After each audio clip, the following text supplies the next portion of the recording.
Dans un petit village au cœur des Vosges, l'école d'horticulture et de paysage de Roville-aux-Chênes prépare, de la 4e à la licence professionnelle, près de 1000 élèves au métier de l'environnement et du cadre de vie. Reportage. Durablement Vôtre, en partenariat avec Oikos Communication, activateur de développement durable. Thierry Defay, bonjour. Bonjour. Thierry Defay, vous êtes ici le directeur de l'école d'horticulture et de paysage ou des paysages de Roville-aux-Chênes. Nous sommes dans les Vosges. Vous êtes, je crois, également ancien directeur de la Chambre régionale d'agriculture. Alors j'imagine que ça n'a pas forcément d'incidence directe avec votre fonction actuelle de directeur d'un établissement scolaire et d'enseignement. Néanmoins, vous avez une certaine légitimité, en tout cas une certaine compétence, une certaine expérience dans le domaine qui intéresse ici le domaine de l'école. Où sommes-nous ? On est un peu au bout du monde, il faut bien le dire. Où sommes-nous à Roville et quel est l'état aujourd'hui on peut dire du campus de Roville-aux-Chênes ? Alors bienvenue effectivement à Roville-aux-Chênes qui a pour caractéristique certes d'être un peu excentré des grands pôles urbains, mais c'est aussi un peu ce qui a été recherché pour offrir aux jeunes 14 hectares et demi de terrain d'exercice dans des domaines d'activité très variés qui vont des aménagements paysagers aux productions horticoles, maraîchage, pépinière, arboriculture, production florale, de fleuristes, de vendeurs en animalerie ou jardinerie, d'animateurs environnement. Donc nous avons une palette de métiers très large qui nous permet d'accompagner des jeunes de la 4e jusqu'à la licence professionnelle, c'est-à-dire bac plus 3 ans, dans tous ces métiers, en leur proposant d'exercer sur place les gestes de ces métiers. Pourquoi Roville-aux-Chênes ? Quel est l'historique ou l'histoire de ce site ici à Roville, Thierry Defay ? L'école d'horticulture s'est installée effectivement à Roville pour être un peu à l'écart des centres urbains, tout simplement parce que la naissance de l'école est pratiquement déjà un acte de résistance pendant la Seconde Guerre mondiale. C'est-à-dire ? Puisque le fondateur, Henri Lefebvre, un peu en délicatesse avec les occupants allemands, a été amené à se mettre un peu à l'écart. Et étant ingénieur horticole, il a eu cette idée de créer une école qui, dans un premier temps, permettait surtout d'accueillir des jeunes qui, au moins en produisant leurs légumes, auraient un peu à manger. Et puis, au fil du temps, cette création a été en 1942. Et dès 1943, avec les décrets de Vichy sur le service du travail obligatoire, tous les jeunes qui avaient un statut agricole n'étaient plus obligés de partir en Allemagne, donc pouvaient apprendre un métier au lieu d'aller servir l'occupant. D'où cette culture du rebelle que vous évoquez, Thierry Defay. Aujourd'hui, combien de personnes ? C'est un établissement privé. Combien de personnes ici sur Roville ? C'est une petite cité, vous disiez 14 hectares, mais ne serait-ce que les 14 hectares, mais ne serait-ce que les bâtiments, le parc, etc. Combien ça représente en termes de personnes, aussi bien administratives, d'enseignement que d'élèves ? Alors, l'école accueille 430 lycéens, un peu moins de 400 apprentis et une centaine d'adultes dans les métiers que l'on a évoqués tout à l'heure. Et nous sommes 140 salariés à contribuer à la formation de tous ces apprenants. Je le disais, c'est presque une entreprise, et en plus avec un statut privé, donc c'est une entreprise. Est-ce qu'il y a un poids économique réel et impactant sur le territoire autour de Roville-aux-Chênes ? Notre attachement à l'implantation de l'école dans ce site rural est effectivement aussi lié à la contribution que l'on peut apporter au dynamisme local. Bien entendu, les 140 familles travaillant à l'école constituent autant d'habitants disposant d'un emploi dans une zone où l'emploi n'est pas forcément très facile. Et puis, l'importance des infrastructures que l'on est obligé de développer pour accueillir tous nos apprenants et héberger nos 600 internes, mais nous permet aussi de disposer d'un gymnase que l'on prête à quelques associations locales, d'une cantine que fréquentent les jeunes du regroupement scolaire local également, d'une salle de spectacle que l'on peut parfois mettre à disposition. C'est un peu la ville dans la ville ou le village dans le village. Mais au moins on a le plaisir d'être un acteur du développement local, du développement rural, et c'est vrai que c'est important pour nous dans notre identité. Thierry Defay, depuis maintenant 2 ans, l'école d'horticulture et de paysage de Roville-aux-Chênes propose également des formations orientées vers l'écologie et le développement durable, notamment à travers un BTS gestion et protection de la nature. Qu'est-ce qui a déterminé le choix de proposer aujourd'hui cette formation de niveau BTS ? Alors, nous avons dans nos formations traditionnelles un regard très bienveillant sur tout ce qui peut contribuer à des modes de production permettant des cycles les plus naturels possibles, en évitant l'usage de produits qui pourraient être un peu agressifs dans nos productions légumières. Donc nos productions légumières sont labellisées en agriculture biologique. En tout cas, certaines d'entre elles, ou l'ensemble. Au moins pour une partie. Nous avons un verger conservatoire qui lui aussi est conduit d'une manière qu'on peut qualifier d'extensive, mais surtout d'une manière où l'on invite les jeunes à observer très précisément le développement des plantes, les agressions qu'elles subissent, et à réfléchir en permanence les modes d'intervention qui vont permettre de protéger les plantes. Et de plus en plus, on s'aperçoit que des savoir-faire se développent, que les modes d'intervention peuvent être, par la lutte intégrée, l'introduction d'autres insectes prédateurs qui vont permettre de résoudre le problème sans avoir d'agression chimique sur les plantes. Durablement vôtre, en partenariat avec les radios associatives de Lorraine. Éléonore Hans, vous êtes en première année BTS, donc brevet de technicien supérieur GPN, gestion et protection de la nature. Qu'est-ce qu'on apprend dans un tel BTS ici à Roville-aux-Chênes ? Alors, ce que l'on apprend principalement, c'est toutes les connaissances naturalistes, c'est-à-dire on travaille énormément sur les fleurs et un petit peu de faune. La formation dure 2 ans. Qu'est-ce que l'on peut pratiquer comme activité professionnelle avec un BTS, gestion et protection de la nature ? Et vous-même, quelle est votre ambition avec ce BTS ? Alors moi, ce que je pense faire à la fin de mon BTS, c'est agent technique de l'environnement, donc à l'ONCFS, donc à l'Office national de la chasse et de la faune sauvage. Pour les autres personnes qui peuvent continuer avec une licence professionnelle, ou alors essayer de trouver un travail, donc ça peut être à l'Office national des forêts, dans des parcs naturels régionaux, dans des conservatoires. Vous-même, quel est votre propre parcours et quelle est votre motivation à vous être inscrite ici dans cette école à Roville-aux-Chênes, Éléonore Hans ?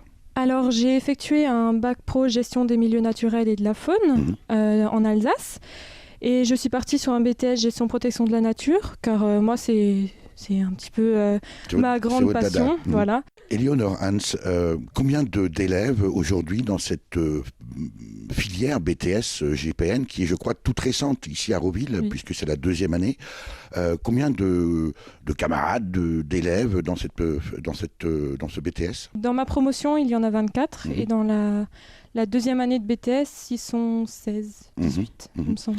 Alors, quand on arrive ici à Roville, on se dit, école d'horticulture, école de formation avec, je crois, une quinzaine de types de formations liées à l'agriculture, à l'environnement, aux fleurs, aux légumes.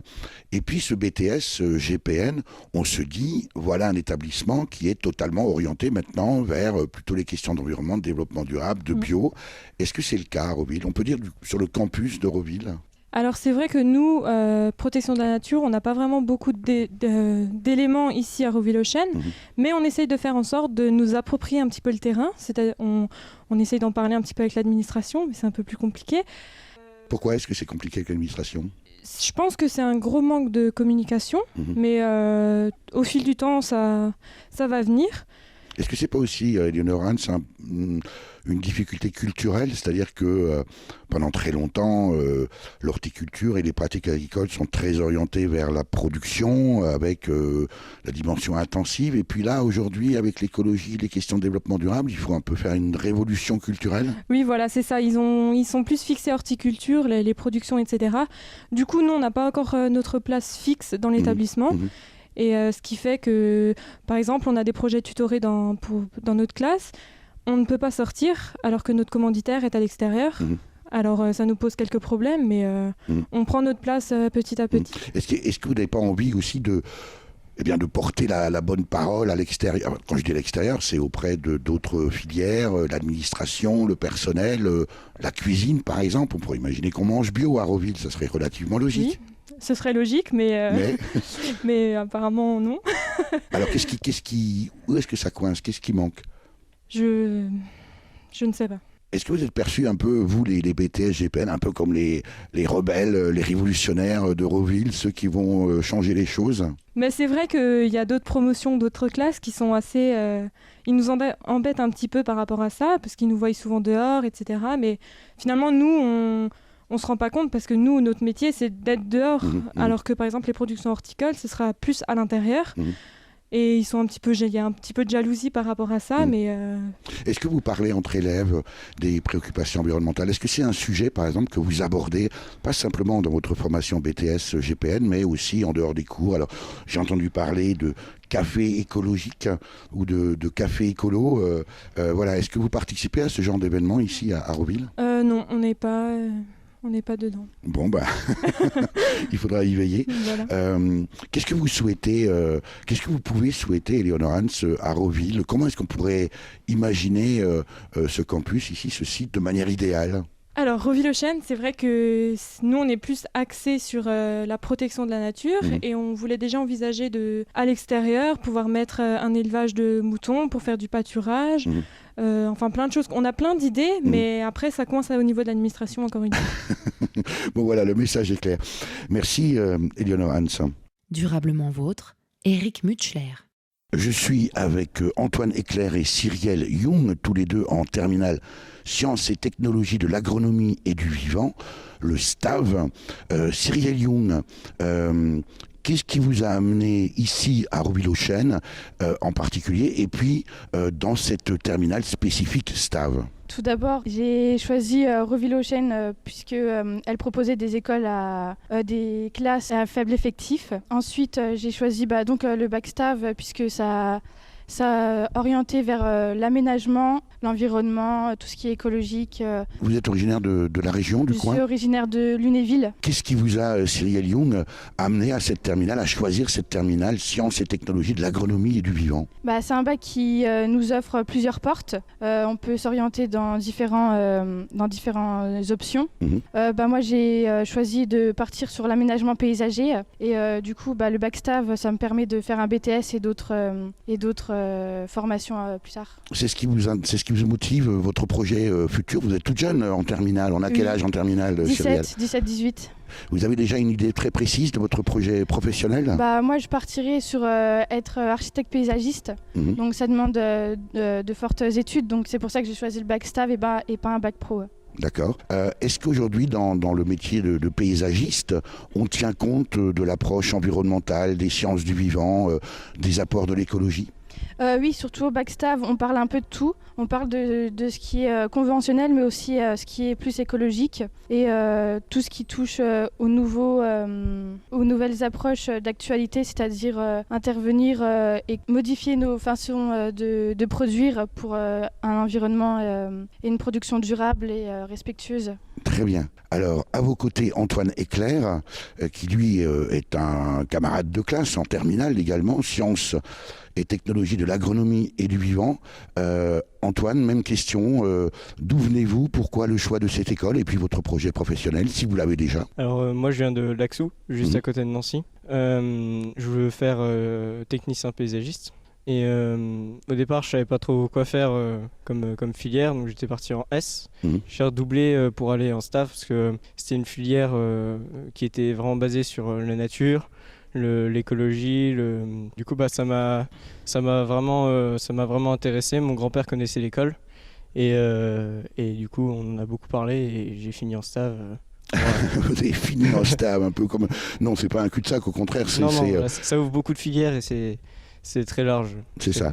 Votre projet professionnel, un peu comme Cyrielle, dans le paysagisme, on dit ça comme ça? Ouais, voilà, c'est vraiment le paysagisme. Comment ça se passe? Vous êtes à peu près 1000 élèves sur le site. Est-ce qu'on parle d'écologie? Est-ce qu'on parle de développement durable aujourd'hui? On peut dire un campus, le campus de Roville? Ouais, un peu, mais c'est pas très présent partout.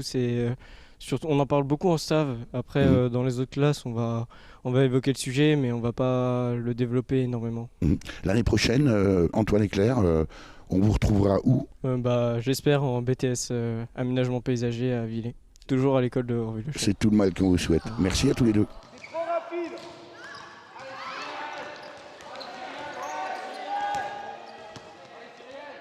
Marc Biry, vous êtes enseignant en éducation physique et sportive, alors notamment en terminale sciences et technologies de l'agronomie et du vivant, mais également au sein du BTS gestion et protection de la nature. J'ai envie de vous dire, que vient faire un enseignant? Alors, quelle est la dimension spécifique à Roville de l'enseignant en éducation physique et sportive que vous êtes dans cette approche de l'écologie de l'environnement? Eh bien, en fait, moi, je leur explique que l'environnement, c'est pour moi donc un terrain d'aventure, un terrain que, dans un premier temps, je traverse, mais qu'aussi, derrière, je dois respecter, je dois mettre en valeur, et aussi qui va, chez moi, générer ensuite de la curiosité. C'est pour ça que les activités qui sont proposées sont toujours des activités liées au plein air. On va faire de la course d'orientation, on va pouvoir pratiquer le kayak, on va pouvoir pratiquer du VTT, et toutes ces activités sont toujours là, sont toujours un prétexte derrière pour découvrir et mettre en valeur l'environnement. Voilà. Ça, c'est une spécificité de Roville? Oui, c'est une spécificité de Roville de faire que, au final, des matières d'enseignement général puissent derrière avoir un sens au niveau de l'environnement et au niveau de leur métier. Donc, si bien que à travers l'EPS, eh bien, je vais pouvoir aussi parler d'environnement, d'écologie, mais aussi de projets. On fait beaucoup de projets, on travaille beaucoup avec les associations pour développer chez eux un territoire attractif et faire qu'ensuite leur activité amène beaucoup de licenciés. Voilà. Alors licenciés en termes bien sûr sportifs, oui. J'entends. Oui. C'est ce qu'on leur souhaite en tout cas. Marc Biry, culturellement sur le site de Roville, j'imagine qu'on ne passe pas comme ça d'une culture de production intensive basée sur la chimie, c'était quand même l'esprit jusqu'à présent, à une approche plus écologique, développement durable. Le BTS gestion et protection de la nature n'a que 2 ans. Comment ça se passe à la fois sur le terrain, avec vos collègues, avec les autres enseignants? Eh bien, c'est, comme vous le dites, effectivement déjà une volonté de l'ensemble des enseignants de croire à ces nouveaux moyens de production, de croire à l'environnement, et puis ensuite de se former, d'échanger ensemble pour faire qu'ensuite la formation elle soit novatrice et qu'on arrive à former des professionnels de demain et pas des professionnels actuels qui vont maîtriser uniquement des moyens de production qui, on le sait, dans quelques années, ne seront plus possibles. Est-ce que le profil des élèves qui sont ici à Roville, Marc Biry, sont issus de milieux en lien avec l'agriculture, l'horticulture, le paysagisme? Est-ce qu'il y a un profil type des élèves? Alors, d'une manière générale, ce sont quand même des élèves qui, dans leur entourage, connaissent des personnes qui travaillent ou dans l'horticulture ou dans l'environnement. Il y a quelques candidatures, on va dire, spontanées d'élèves qui, dans le cycle général, ont des difficultés à trouver du sens. Mais sinon, c'est vrai que c'est par le bouche à oreille et par la famille, par un stage en 3e que la vocation arrive. Voilà. Merci Marc Biry. Durablement vôtre, Éric Mutschler. Thierry Defay, vous êtes le directeur de l'école d'horticulture et de paysage de Roville-aux-Chênes. Je reviens vers vous. Les écoles d'agriculture en général, on peut dire, vous faites partie de cette famille-là, ont longtemps été, et le sont d'ailleurs très souvent encore, très orientées vers l'agriculture intensive, l'agrochimie. Est-ce que la création d'un BTS GPN, Gestion et Protection de la Nature, ici à Roville, Thierry Defay, modifie les pratiques, modifie les perceptions culturelles à la fois des enseignants et des élèves? Ce sont des perspectives qui doivent s'installer chez nous. Notre conviction, c'est qu'effectivement, derrière une compétence de paysagiste, d'horticulteur, celui qui aura ce plus de prise en compte de l'impact sur l'environnement, de la dimension du développement durable, c'est-à-dire technique, économique, sociale, va trouver une place beaucoup plus évidente dans la société des années à venir. C'est quelque chose en construction, même si dans nos actes de production, ça fait longtemps que les professeurs sont très attentifs à cette dimension. Aujourd'hui, cette dimension, elle se transforme en un vrai métier que nos bacs technologiques, sciences et techniques de l'agronomie et du vivant, ou BTS, gestion et protection de la nature, mettent en avant, mettent en évidence comme un plus à apporter dans les entreprises. Alors, si je vous entends bien, Thierry Defay, on pourrait s'attendre logiquement à ce que ici, sur le campus de Roville-aux-Chênes, on mange bio à la cantine. Alors, à la cantine, on mange local, ce qui est déjà très important, c'est-à-dire que nos produits sont tous issus des filières départementales ou régionales, de nos serres et de nos champs lorsque c'est possible. Bio, ça ne l'est pas systématiquement, mais on peut rêver que ça le devienne. Ça ne l'est pas systématiquement pour des raisons à la fois de budget et de fourniture, puisqu'on assure un peu plus de 1000 repas au quotidien. Et comme vous l'avez dit, nous sommes un établissement privé qui a aussi des contraintes économiques qui comptent. Alors, vous qui êtes ancien directeur de Chambre régionale d'agriculture, Thierry Defay, comment vous approchez, comment vous appréhendez cette évolution du monde agricole? Aujourd'hui, il est en crise, on voit bien ce qui se passe, y compris ici en Lorraine, les manifestations d'agriculteurs. Quel regard portez-vous aujourd'hui sur la situation du monde agricole, d'une part, et le rôle qu'un établissement comme le vôtre, ici à Roville, peut jouer dans l'évolution de cette profession? On a une équation à résoudre qui est celle de la valeur qu'on accorde aux produits. Vous voyez, vous avez passé la moitié de notre entretien à m'interroger sur la qualité des produits que nous consommons et la valeur que l'on accorde à ces produits. Aujourd'hui, il y a peut-être un décalage entre la qualité que l'on attend d'exploitation familiale, ayant des cycles de production très raisonnés, très attentifs au développement durable, et le fait que l'on veut payer ces denrées alimentaires au même prix que ce qui est fait dans des fermes de plusieurs milliers d'hectares, dans des pays où les charges sociales ou les contraintes environnementales ne sont pas les mêmes.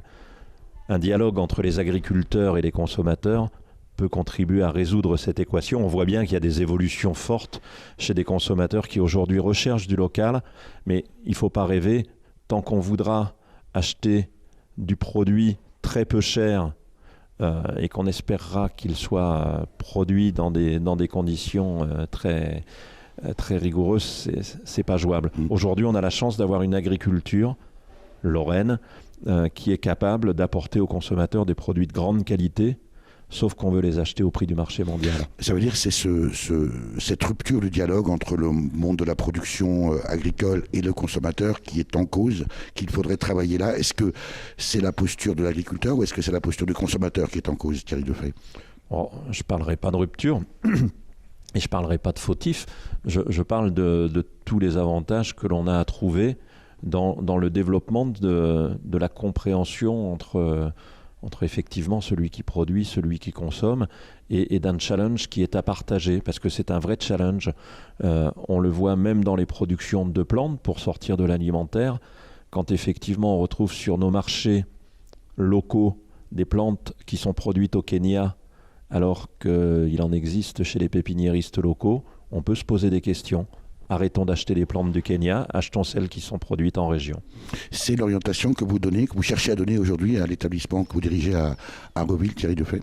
Notre objectif le plus beau, le plus noble, c'est effectivement de permettre à chacun de nos apprenants d'être persuadés qu'ils se préparent à un magnifique métier et de permettre aussi par quelques actions de promotion de nous rapprocher des filières de production et de donner du sens à ce qui est fait en région pour des consommateurs de la région et ce qui permet de donner de l'emploi aux uns, de donner des bons produits aux autres et de faire une belle alliance objective entre ces deux familles.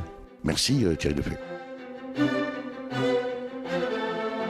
Merci aussi à Marc Biry, professeur d'éducation physique et sportive, Éléonore Hans, élève en BTS Gestion et protection de la nature, Antoine Eclair et Cyrielle Young, tous deux élèves en terminale Sciences et technologies de l'agronomie et du vivant. Merci aussi à Antoine Honora pour la mise en forme de ce reportage. Quant à moi, je vous rappelle que le développement durable nous concerne toutes et tous et c'est tous les jours. À la semaine prochaine.